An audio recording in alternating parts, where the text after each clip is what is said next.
Praise lord. అందరూ బాగున్నారా?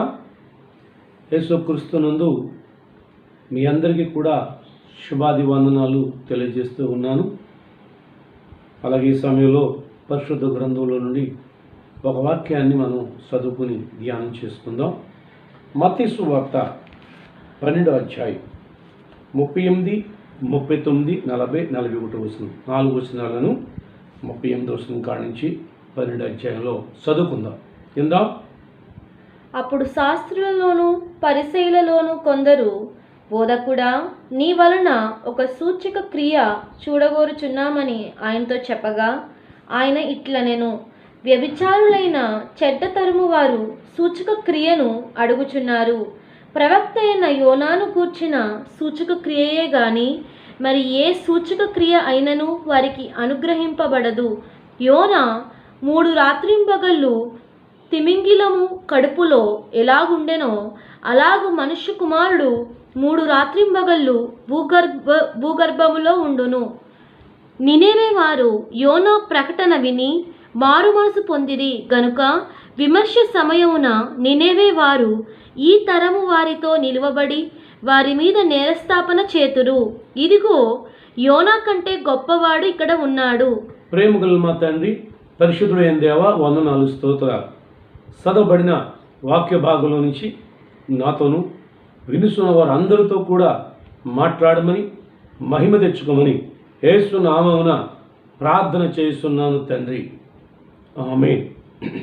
ప్రభునందు ప్రియులారా, ఈ యొక్క సమయంలో మన అంశం ఏంటంటే 3 రాత్రింబగళ్ళు అనే యొక్క విషయంలో ధ్యానం చేసుకుందాం. 3 రాత్రింబగళ్ళు అనే మాటను ధ్యానం చేసుకుందాం. యేసు ప్రభువారు ఆయన ఈ లోకంలో జీవించినట్టు 33.5 సంవత్సరాలు జీవితకాలంలో చివరి 3.5 సంవత్సరాలు అనేక ప్రాంతాలకు వెళుతూ, అనేక గ్రామాలకు వెళుతూ, అనేక ప్రజల మధ్యకు వెళుతూ, అనేక సమాజ మందిరాల్లోకి వెళుతూ, అనేక మందికి ఆయన సువార్తను ప్రకటించి, కొద్దిమందిని ఆయన శిష్యులుగా ఏర్పాటు చేసుకుని, ఆయన ఎత్తుకు వచ్చినట్టు వారిని ఆదరిస్తూ, అనేక రీతిలుగా బాగు చేస్తూ, ఎంతోమంది దురాత్మల చేత పీడించబడుతూ ఉండగా వారిని స్వస్థపరుస్తూ, అనేకమైన సూచక క్రియలు, అద్భుతమైన కార్యాలు, ఆశ్చర్యమైన కార్యాలు ఆయన జరిగిస్తూ, ఆయన సువార్త ప్రకటిస్తూ ఆయన ముందుకు సాగిపోతూ ఉన్నాడు. అలాంటి పరిస్థితుల్లో కొంతమంది శాస్త్రులు, పరిసయ్యులు కూడా యేసు ప్రభు దగ్గరికి వచ్చారు.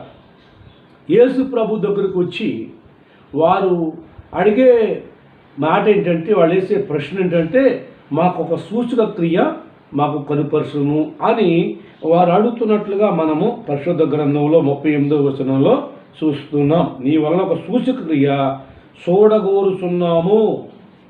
నువ్వేదైనా ఒక సూచక క్రియ చేస్తే మేము చూస్తాం అని ఇక్కడ మరి ఈ శాస్త్రులు, ఈ పరిచయలు వచ్చి యేసు ప్రభుని ఆ విధంగా ప్రచురిస్తున్నారు. అంటే వీళ్ళు మరి ఇక అనేక విషయాలు చూడటమే తప్ప యేసుని అంగీకరించడానికి కానీ, యేసుని విశ్వసించడానికి కానీ వారికి మనసు లేదు. ఊరికే చూసిపోవటానికి అన్నమాట. కానీ యేసు ప్రభు ఊరికే సూచక్రియలు చేయటానికో, అద్భుతములు కార్యాలు చేయటానికో, అనేక రోగులను స్వస్థపరచడానికో, దెయ్యములను ఎల్లగొట్టడానికో, అనేకులను బాగు చేయటానికో మరి ఈ లోకానికి కాదు ఆయన వచ్చిన విషయం. ఆయన వచ్చిన విషయం ఏంటంటే, నశించిపోతున్న మానవ జాతిని రక్షించటానికి వచ్చాడు. అవునండి, మనందరము కూడా మనందరం ఏమై ఉన్నామంటే జన్మతః కర్మతః పాపులమై ఉన్నాం. అపరాధముల చేతను పాపముల చేతను చచ్చిన వారమై ఉండగా మనల్ని రక్షించడానికి ప్రభువైన యేసుక్రీస్తు ఈ లోకమునకు మనిషి కుమారుడిగా వచ్చాడు. అయితే మనకు రక్షణ కలగాలి అంటే సువార్త ప్రకటించబడాలి. సువార్త ద్వారా మనకు విశ్వాసమును కలిగినట్లుగా, విశ్వాసమును బట్టి రక్షణ కలిగినట్లుగా, రక్షణను బట్టి మనకు ఆ నిత్యరాజ్యమునకు వారసులుగా మనం పొందుకున్నట్లుగా ప్రభువారు సువార్తను ప్రకటిస్తూ ఉన్నాడు. అయితే ఆయన యొద్దకు వచ్చి సువార్త వింటూ సువార్తను నమ్మి ఆయన యందు విశ్వాసం ఉంచినట్టు పరిస్థితులను గమనించి ఆయన వద్దకు వచ్చినట్టు వారు కొంతమంది అనారోగ్యాల పరిస్థితులను చూసి వారిని బాగు చేశాడు. మరి కొంతమంది దురాత్మల చేత పీడించబడుతూ ఉండగా వారిని బాగు చేశాడు. కొన్నిసార్లు ఆయన అనేకమైన సూచక్రియలు కూడా చేశాడు.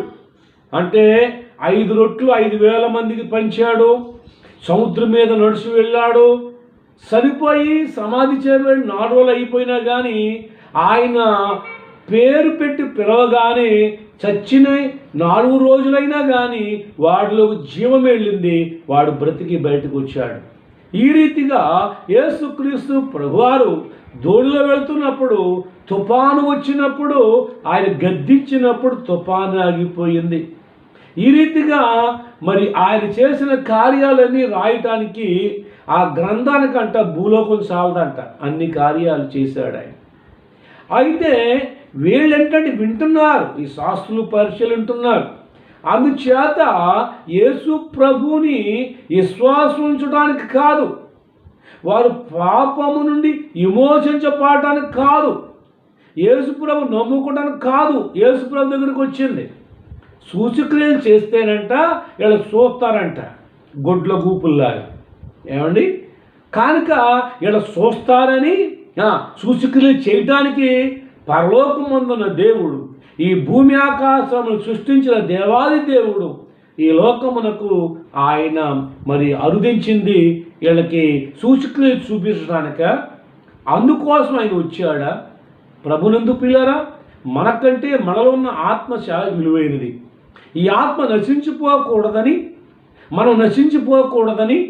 మనం రక్షించడానికి, మనకు సువార్తను ప్రకటించడానికి వచ్చి సువార్త ద్వారా రక్షణలోకి నడిపించి పాప క్షమాపణ అనుగ్రహించి పాపము నుండి శాపమును విమోచింపచేసి పరిశుద్ధపరిచి పరలోకమందున్నటి మరి ప్రభుకి బిడ్డలుగా వారసులుగా చేసి నిత్యజీవమునకు వారసులు అవ్వనట్లుగా ఆయన ఆ కృప అనుగ్రహించడానికి వచ్చాడు. అయితే ఇక్కడ ఈ శాస్త్రులు పరిశీలు ఏంటంటే చూసిపోవటమే. చాలామంది అంతేనండి, చూస్తారు వెళ్ళిపోతారు అంతే తప్ప వారు హృదయంలోకి యేసు ప్రభువుని ఆహ్వానించరు. కానీ దానివల్ల ఏంటి ప్రయోజనం? కనుక చూడటం వల్ల, ఆయన కార్యాలు చూడటం వల్ల, ఆయన అద్భుతమైన కార్యాలు చూడటం వల్ల ఏమీ ప్రయోజనం కాదండి. కనుక ఆయన యందు విశ్వాసం ఉంచి రక్షించబడటం వల్ల మనకు నిత్య జీవాన్ని దేవుడు ప్రసాదిస్తాడు. అయితే యేసు ప్రభు ఏమన్నాడంటే, ఇక్కడ అంటున్నాడు, వ్యభిచారులైన చెడ్డతరం వారు సూచక క్రియను అడుగుచున్నారు. ప్రవక్త అయిన యోనాను కూర్చిన సూచక క్రియయే కానీ మరి ఏ సూచక క్రియ అయినను వారికి అనుగ్రహింపబడదు. యోనా గురించి చెప్తున్నాడు. క్రీస్తు పూర్వం 400-500 సంవత్సరాల క్రితం ఈ యోనా చరిత్ర జరిగింది.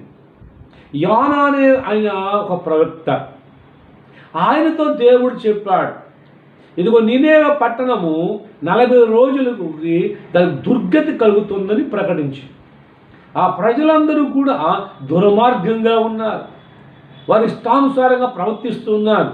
వారు దుర్మార్గమును విడిచిపెట్టి వారి పాపమును పశ్చాత్తాపడితే ఆ పట్టణాన్ని రక్షించాలనే ఉద్దేశంతో దాని దుర్గతి కలుగుతుందని ప్రకటించమని చెప్పినప్పుడు యోనా మొదటగా వినలేదు. వెళ్తానని చెప్పి వెళ్ళటానికి ఇష్టం లేక, ప్రకటించడానికి ఇష్టం లేక మొత్తం మీద నినేవేలో వచ్చినట్టు ఈ యోనా యొప్పేకి వెళ్ళిపోవటానికి ఆ వాడికి వెళ్ళిపోతున్న సమయంలో ఈ యోనాను మరి వల్ల ఆ వాడలో ఉన్న వారి అందరి మీదకి తుఫాను వచ్చింది. వాడ ముక్కలయ్యే పరిస్థితి వచ్చింది. ఇది ఎవరి వల్ల వచ్చింది అంటే యోనా వల్ల వచ్చిందని చీట్లు వేసి తెలుసుకున్నారు.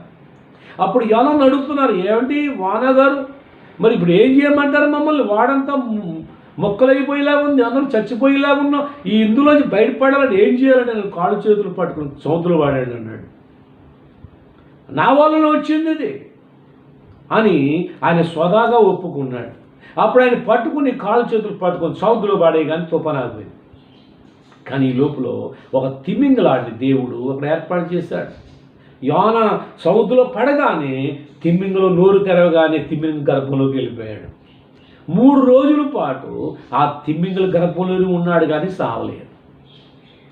కనుక అక్కడికి వెళ్ళిన తర్వాత ఆ బాధ మామూలు బాధ కాదండి. అప్పుడు అక్కడ పశ్చాత్తాపంతో దేవుడికి మొరపెట్టి, ప్రభువా నన్ను క్షమించు అని పశ్చాత్తాపంతో ప్రార్థన చేసి, ప్రభువును స్తుతించి, ప్రభువుకు మొక్కుకుని, ప్రభువుని వేడుకున్నప్పుడు ఆ తిమ్మింగళ గర్భంలో నుండి చేసిన ప్రార్థన కూడా దేవుడు అన్నాడు. ఒక విషయం గమనించారా? ఎక్కడి నుండి చేసినా ప్రార్థన అంటాడండి. ఏ దేశం నుండి చేసినా, ఏ పరిస్థితుల నుండి చేసినా, ఏ ప్రాంతంలో నుండి చేసినా, ఏ స్థలంలో నుండి చేసినా ప్రార్థన ఆలకించు దేవుడై ఉన్నాడు. కానీ ప్రార్థన చేసినప్పుడు విశ్వాసంతో చేయాలి. ప్రార్థన దేవుడు ఆలకిస్తాడు అని నమ్మి ప్రార్థన చేయాలి. ప్రార్థనకు జవాబు ఇచ్చేవాడని నమ్మి ప్రార్థన చేయాలి. ఏ విషయం అయితే ప్రార్థన చేస్తున్నామో ఆ విషయం మనకు జవాబు వస్తుందని విశ్వాసంతో ప్రార్థన చేయాలి. అర్థమైందా? అలా యోనా ప్రార్థన దేవుడు విన్నాడు. అప్పుడు శాపకు ఆజ్ఞ ఇస్తే అది తీసుకెళ్ళి యోనా నినివే వెళ్ళలేదు కానీ తీసుకెళ్ళిపోవడానికి ప్రయాణం అవుతున్నాడు. కానీ ఇక్కడ మనం గమనించినట్లయితే ఈ శాప ఏం చేసిందో తెలుసా? నినివే పట్టణం తీసుకెళ్ళి అక్కడ కక్కేసింది, ఆ ఒడ్డును కక్కేసింది. అప్పుడు బయటపడినట్టు ఆయన ఆ నినివే పట్టణానికి సువార్తను ఒకరోజు ప్రకటించారు. ఎందుకు ఇదంతా మనకు అవసరం లేదు, కానీ ఇప్పుడు చెప్పబోయేది ఏంటంటే యేసు ప్రభువారు ఆ విషయాన్ని జ్ఞాపకం చేస్తున్నాడు. ఇప్పుడు యోనా 3 రాత్రింబగళ్ళు మరి ఎక్కడున్నాడట? తిమింగళం కడుపులో ఎలాగున్నాడో అలాగూ మనుష్య కుమారుడు 3 రాత్రింబగళ్ళు భూగర్భంలో ఉండును. అది తిమింగళ గర్భంలో 3 రాత్రింబగళ్ళు యోనా ఎలాగున్నాడో అలాగే మనుష్య కుమారుడు 3 రాత్రింబగళ్ళు భూగర్భములో ఉంటాడు అన్నాడు. మనిషి కుమారుడు ఎక్కడ ఉంటాడంటే భూగర్భంలో ఉంటాడని చెప్తున్నాడు. ఎవరి మనిషి కుమారుడు? మన ప్రభు అయిన యేసుక్రీస్తు. అవునండి, ఆయన మనిషి కుమారుడుగా ఎందుకు వచ్చాడు ఈ లోకానికి? మనిషికి కొన్ని లక్షణాలు ఉన్నాయండి. ఆ లక్షణాలు కనుక మనిషి కోల్పోతే నువ్వు మనిషివా పశువా అంటారు కదా. అవునండి, అసలు మనిషి ఎలా జీవించాలి, ఎలా ప్రవర్తించాలి, ఎలా మాట్లాడాలో మనిషికి అర్థం కాలేదు. కనుకనే దేవాది దేవుడైన ప్రభు ఆయన ప్రియకుమారుడు లోకాన్ని పంపించినప్పుడు ఆయన మనుష్య కుమారుడుగా వచ్చాడు. సంపూర్ణమైన మానవుడిగా ఈ లోకానికి వచ్చి మనుషుడు ఎలా నడవాలో, ఎలా మాట్లాడాలో, ఎలా ప్రవర్తించాలో, ఎలా జీవించాలో ఆయన మాదిరిగా చూపించినట్లుగా బైబిల్ చెప్తోందండి. అవునండి, ప్రభునందు ప్రియమైన దేవుని బిడ్డలారా, ఆయన వలే మనం జీవించాలని, ఆయన వలే మనం ప్రవర్తించాలని, ఆయన వలే మాట్లాడాలని ఆయన లోకానికి వచ్చాడు. ఆయన సంపూర్ణ మానవుడిగా. అదే సమయంలో మరో పక్క ఏమి రాయబడుతుందంటే సంపూర్ణ దేవుడు ఆయన. అవునండి, సంపూర్ణమైన దేవుడు ఆయన. ఆయన గురించి రాయబడుతుంది ఆయన సర్వ శక్తి కలిగిన దేవుడు అని. సమస్తమును ఆయన మూలంగా కలిగి ఉన్నది ఏది ఆయన లేకుండా కలగలేదు అని రాయబడుతుంది. ఆదిలో వాక్యం ఉంది, ఆ వాక్యమే శరీరధారుడై ప్రభు యేసుక్రీస్తుగా ఈ లోకానికి వచ్చాడు అని రాయబడుతుంది. కనుకని ఆయనలో సంపూర్ణమైన మానవుడు, సంపూర్ణమైన దేవుడును కనిపిస్తూ ఉన్నారండి. ప్రియమైన దేవుని బిడ్డలారా, అందుకునే యేసుక్రీస్తు ప్రభు చెప్తున్నాడు, ఇదిగో మరి 3 రాత్రింబగళ్ళు మనిషి కుమారుడు భూగర్భంలో ఉంటాడు. 3 రాత్రింబగళ్ళు యోనా తిమింగళ గర్భంలో ఉన్నాడు. ఒక మనిషి ఒక శాపం మింగిన తర్వాత 24 గంటలు కూడా ఉండడండి. ఎందుకంటే అది అరిగిపోతాడనమాట. అర్థమైందా? ప్రాణంతో ఉండడానికి వీలు ఉండదండి. కనుక దేవుడు ఆజ్ఞ ఇచ్చాడు శాపకి. కనుకనే ఇదిగో నోరు తెరిచి నా సేవకుడిని కడుపులో దాయి నేను చెప్పే వరకు అన్నాడు. అందుచేత శాప ఆ కడుపులోకి వెళ్ళినట్టు యోనా గురించి 3 రోజులు ఉపవాసం ఉందంట, ఏమీ తినలేదంట. ఏమి తినదనుకో, దాంతోపాటు ఈయన అరిగిపోతాడు. కానీ దేవుడు ఆజ్ఞ ఏంటి తెలుసా? యోనాని నీ గర్భంలో దాయి. అవునండి, దేవుడు మాటకండి ఈ ప్రకృతి అంతా కూడా లోబడుద్ది. ఈ ప్రకృతిలో ఉన్నది ప్రతి జీవి లోబడద్దండి. కానీ అన్నిటికంటే ప్రాముఖ్యమైన వాడు, శ్రేష్టమైన వాడిగా చేశాడు కదా మనిషిని, ఈ మనిషి లోబడట్లేదండి. అందుచేతనే ఆయన మనిషి కుమారుడిగా లోకానికి వచ్చాడు. అర్థమైందా? కనుక దేవుని బిడ్డలారా, పరిశుద్ధ గ్రంథం చెప్తుంది కదా, అలాగే తిమింగళ గర్భంలో యోనా 3 రాత్రింబగళ్ళు ఎలాగైతే ఉన్నాడో, మనిషి కుమారుడు 3 రాత్రింబగళ్ళు భూగర్భంలో ఉంటాడు అని చెప్పాడు. దానికి అర్థం ఏంటంటే, యేసు ప్రభు వారు ఈ లోకానికి ఎందుకు వచ్చాడు అంటే, ఏదో సాధించడానికి కాదు, ఏదో అనుభవించడానికి కాదు, ఏదో జయించడానికి కాదు, కానీ ఆయన లోకానికి వచ్చింది ఎందుకు అంటే, మానవులందరి పాప పరిహారార్థమై ఆయన ప్రాణం పెట్టడానికి వచ్చాడు. ఆయన రక్తం చిందించడానికి వచ్చాడు.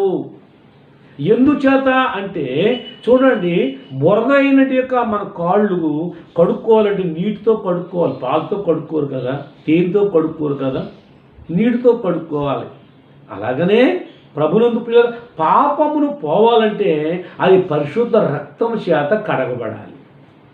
ఎందుకునంటే మరి పాపి యొక్క రక్తము కూడా పాపంతో నిండి ఉంది.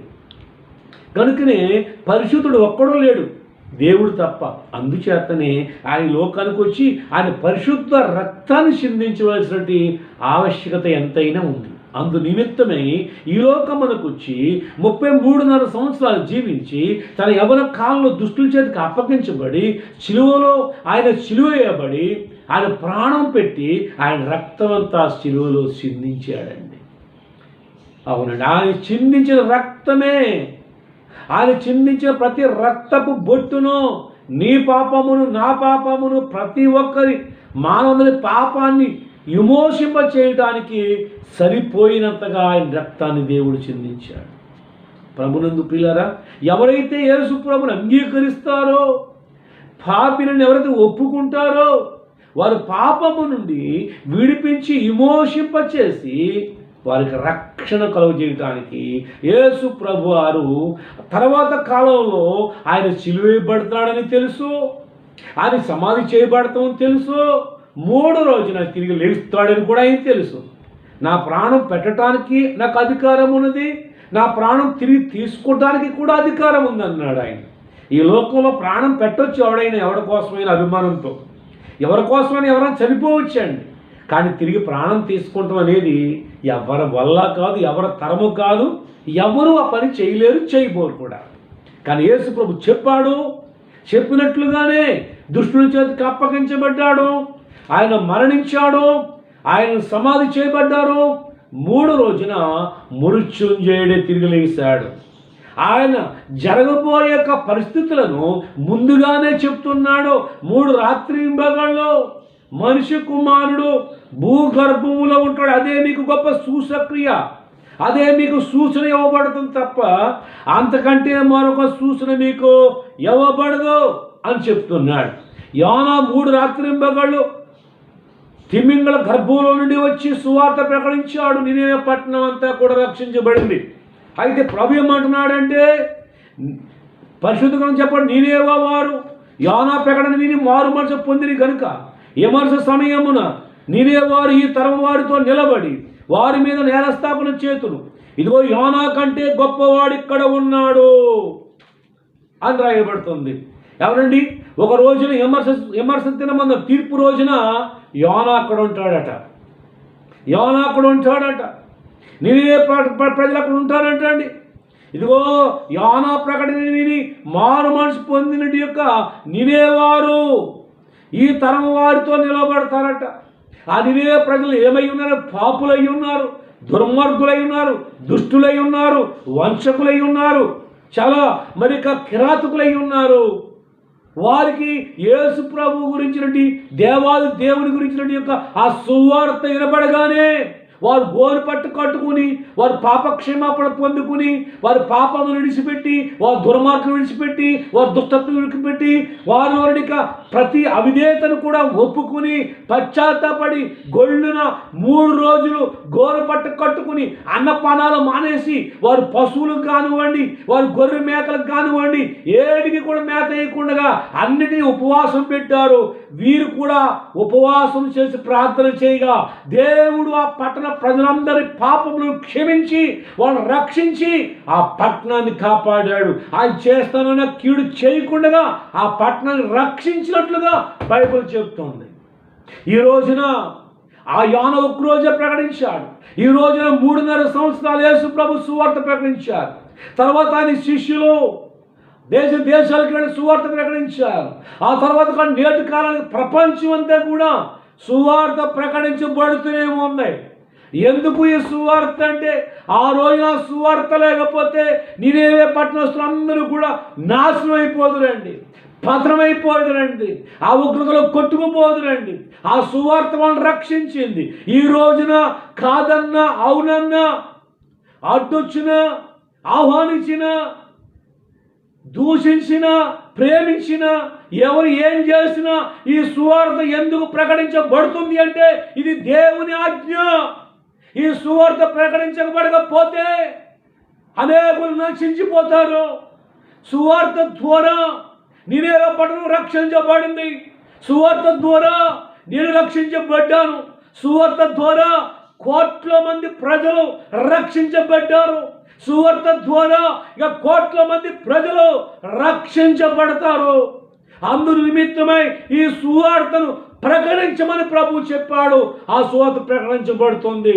యేసు ప్రభు వారు చెప్పినట్లుగానే ఆయన మనలందరి వరకు చనిపోయాడు, సమాధి చేయబడ్డాడు, 3 రోజులు తిరిగి లేచాడు, 40 రోజులు అనేక కల్పించాడు. ఈ సువార్తను సకల ప్రజలకు సాక్షాత్మై భూ దిగంతరకు వెళ్ళండి. ప్రతి దేశమునకు ప్రతి ప్రాంతానికి ప్రతి ప్రజల మధ్యకి వెళ్ళి ఈ సువార్త ప్రకటించండి. నమ్మి బాప్తిసం పొందిన వాడు రక్షించబడతాడు, నమ్మకపోతే శిక్ష విధించబడుతుందని పరిశుద్ధ గ్రంథమైన బైబిల్ తెలియజేస్తుందండి. అందుకనే మనం యేసుక్రీస్తుని నమ్ముకున్న తర్వాత చనిపోయినా పర్వాలేదండి. యేసు ప్రభు నమ్ముకోకుండా చనిపోతే నీ ఆత్మ పాతాళంలో కనుక వెళ్ళిపోతుంది. యేసు ప్రభు నమ్ముకున్న తర్వాత చనిపోయినా పర్లేదు. మరణం ఏ విధంగానైనా రావచ్చు. కరోనా ద్వారా రావచ్చు, వ్యాధి ద్వారా రావచ్చు, యాక్సిడెంట్ ద్వారా రావచ్చు. ఏమండి ఎన్నో రకాలుగా మరణం వస్తుంది. ఏ రకంగా వచ్చినప్పటికీ భయపడడం అవసరం లేదు. యేసు ప్రభును నమ్ముకుంటే, యేసు ప్రభు రక్షణ పొంది ఉంటే, ప్రభునందు ప్రియులారా గమనించండి, మనం భయపడవలసిన పని లేదండి. అవునండి, యేసుక్రీస్తు ప్రభు ఏ విధంగా అయితే పునరుద్ధానం లేచాడో మనం కూడా పునరుద్ధానమై తిరిగి లేస్తాము. ఆయన మనం తీసుకెళ్తాడని బైబిల్ చెప్తోందండి. చూడండి, దానియేలు గ్రంథం 12వ అధ్యాయం 2వ వచనం చదువుకుందాం. బైబిల్ వారు తీసుకోవచ్చు. చూడండి, దానియేలు 12:2 మరియు సమాధులలో నిద్రించు అనేకులు మేలుకొనేదరు. కొందరు నిత్య జీవం అనుభవించుటకును, కొందరు నింద పాలగుటకును, నిత్యముగా హేయులగుటకును మేలుకొందురు. అదనమాట. సమాధులు తెరవబడతాయి. యేసు ప్రభు నమ్ముకొని చనిపోయినా సమాధి చేస్తారు. ఎందుకో తెలుసా? ఒక రోజున ప్రభు వస్తాడు మధ్యాకాశానికి. ఆయన వచ్చినప్పుడు ఈ సమాధుల్లో ఉన్న వారందరూ కూడా లేస్తారు. కొంతమంది నిత్య జీవాల్లోకి వెళతారు, కొంతమంది ఏమైపోతారు, నిత్యముగా ఏయులకు మేలుకుంటారని రాయబడుతుందండి. అవును, నిత్య జీవంలోకి వెళ్తావా? హేయులవుతానికి నిత్య నరకానికి వెళ్తావా? నిత్య జీవంలోకి వెళ్ళాలి అంటే యేసు ప్రభునందు విశ్వాసమించాలి. ఈ సువార్త విని నువ్వు మారు మనసు పొంది రక్షణ పొందాలి. యేసు ప్రభు వారు ఏ విధంగా అయితే 3 రోజుల తర్వాత తిరిగి లేచాడో, అలాగే చనిపోయిన క్రైస్తవుడు ప్రతి ఒక్కడు కూడా తిరిగి లేపబడతాడు అని బైబిల్ గమని చెప్తోంది. దశలో రాసిన పత్రిక 4వ అధ్యాయం 1వ పత్రిక 16వ వచనంలో ఒక మాట చదువుదాం. 16వ వచనం చదువుతూ 4:16 ఆర్భాటముతోను ప్రధాన దూత శబ్దముతోను దేవుని బూరతోను పరలోకము నుండి ప్రభువు దిగి వచ్చును. ప్రభువు దిగి వస్తాడండి. పరలోకము నుండి ప్రభువు దిగి వస్తాడు. ఏమంటే ఆర్భాటంతో, ప్రధాన శబ్దముతో, దేవుని బోరతో పరలోకము నుండి ప్రభు దిగి వచ్చాను. క్రీస్తునందుండి మృతులైన వారు అదండి, క్రీస్తునందుండి మృతులైనా కానీ వారు లేచిపోతారు, వారు పరలోక రాజ్యంలోకి ప్రవేశిస్తారు. ఇంకొక మాట చదువుదామండి. ప్రకటన గ్రంథము 20వ అధ్యాయం 6వ వచనాన్ని చదువుకుందాం. ప్రకటన గ్రంథము 20వ అధ్యాయము 6వ వచనాన్ని చదువుదాం. ఈ మొదటి పునరుద్ధానములో పాలు గలవారు ధన్యులును పరిశుద్ధులునై ఉందురు. ఇట్టి వారి మీద రెండవ మరణమునకు అధికారము లేదు. వీరు దేవునికిని క్రీస్తుకును యాజకులై క్రీస్తుతో కూడా 1000 సంవత్సరములు రాజ్యము చేయుదురు. అని ఈ మొదటి పునరుద్ధానంలో పాలు పొందిన వారు ధన్యులని రాయబడుతుందండి. రెండవ మరణం వారి మీద ఉండదు. మొదటి మరణం అందరికీ సంభవించేది. రెండవ మరణము ఇక్కడ యేసుక్రీస్తునందు విశ్వాసం ఉంచలేని వారికి రెండవ మరణము. యేసుక్రీస్తునందు ఉన్న వారికి రెండవ మరణము లేదు. అంటే పాతాళ లోకము లేదు, ఆ నిత్య నరకము లేదు. ఆ నిత్య నరకమే రెండవ మరణం అని చెప్పి రాయబడుతుంది. మొదటి మరణం అందరికీ వచ్చేది.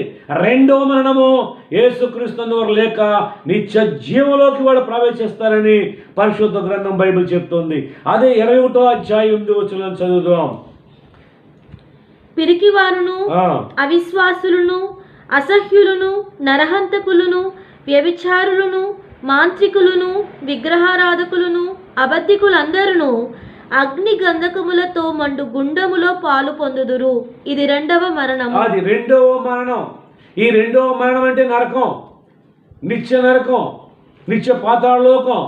ఎవరు వెళ్తారు అంటే ఇదిగో పిరికి వారు అందులోకి వెళ్ళిపోతారు. అలాగే అవిశ్వాసులు వెళ్ళిపోతారు, అసహ్యులు వెళ్ళిపోతారు, నరహంతకులు వెళ్ళిపోతారు, వ్యభిచారులు వెళ్ళిపోతారు, మాంత్రికులు వెళ్ళిపోతారు, విగ్రహారాధకులు వెళ్ళిపోతారు, అబద్ధికులందరూ అగ్ని గంధకాలతో మండే గుండంలో వేయబడతారు. ఇదే రెండవ మరణం అంటే. ఇంకపోతే చివరి మాట 20వ అధ్యాయం 15వ వచనం లేక 14-15 వచనాలు. మరణమును మృతుల లోకమును అగ్నిగుండములో పడవేయబడెను. ఈ అగ్నిగుండము రెండవ మరణం. ఈ అగ్నిగుండము రెండవ మరణము. ఆ రెండవ మరణం నరకం తప్పించుకోవాలంటే యేసు క్రీస్తునందు ఈ శ్వాసం ఉంచాలి. ఆయన ఇచ్చే రక్షణను పొందకపోతే ఇహమందును నష్టపోతావు, తర్వాత నిత్య నరకంలో ఆ రెండో మరణంలోకి నీ ఆత్మ నశించిపోతుందండి. ఎవరి పేరైనను జీవగ్రంథమందు రాయబడినందు వాడు అగ్నిగుండంలో పడవేయబడెను. జీవ గ్రంథములో ఎవడి పేరు రాయబడలేదు వాడు అగ్నిగుండంలో వేయబడతాడు. వాడు రెండో మరణంలోకి వెళ్తాడు. మన పేరు అక్కడ జీవగ్రంథంలో రాయబడాలి. అక్కడ మన పేరు జీవగ్రంథంలో రాయబడాలి అంటే యేసు క్రీస్తునందు ఈ శ్వాసం ఉంచి ఆయన రక్తము ద్వారా ఎవరైతే విమోచించబడతారో, కడగబడతారో, రక్షించబడతారో వారి పేరు జీవగ్రంథం అప్పుడు నమోదవుద్దండి. అందుకని యేసు ప్రభువు నమ్ముకుంటాం, మారు మనసు పొంది రక్షించబడతాం. దాన్నేమో చాలామంది తెలియకంటే మత మార్పుడు మతమేలోని అందరూ చెప్పే మాటలు అయ్యి, మత ఉన్నవాడు చెప్పే మాటలు కాదు. మత మార్పుడు ఏవండి ఎలా మత మార్పిడి చేస్తారు? అసలు మతిలేని మాటలు కాకపోతే వైఎస్ఆర్ రక్షించబడ్డాడు. ఆయన మత మార్పిడి చేశారా? కొన్ని డబ్బులు ఇచ్చి జగన్ రక్షించబడ్డాడు. కొన్ని డబ్బులు ఇచ్చి మరి మత మార్పిడి చేశారా? నేను రక్షించబడ్డాను, నా దగ్గర ఎవరు బలోపు పెట్టలేదే. ప్రభునందు పిల్లలు పిచ్చి మాటలు మానేసి మీరు కూడా ఒక యేసు ప్రభు నమ్మకపోతే ఇప్పుడే మారు మనసు పొంది ఆ నిత్య నరకాన్ని, ఆ రెండవ మరణాన్ని తప్పించుకోండి. రక్షించబడి ఉంటే గనక ధన్యులు. నిరీక్షణ కలిగి ఉండండి, విశ్వాసం కలిగి ఉండండి. ఏది ఏమైనా ఎలాంటి పరిస్థితుల్లో మనం ఉన్నా ఎప్పుడూ రోజు చనిపోక తప్పదు. కానీ ఏమండి రెండో మరణం మన మీద ఉండదండి. మొదటి పునరుద్ధానంలో మనం ఇద్దాం, ప్రభుని ఎదుర్కొనడానికి వెళతాం. అవునండి. చివరి మాట చదువుదాం. రోమపత్రిక 5:5లో ఒక మాట చదువుకుని ముగించుకోవచ్చు. రోమపత్రిక 5:5.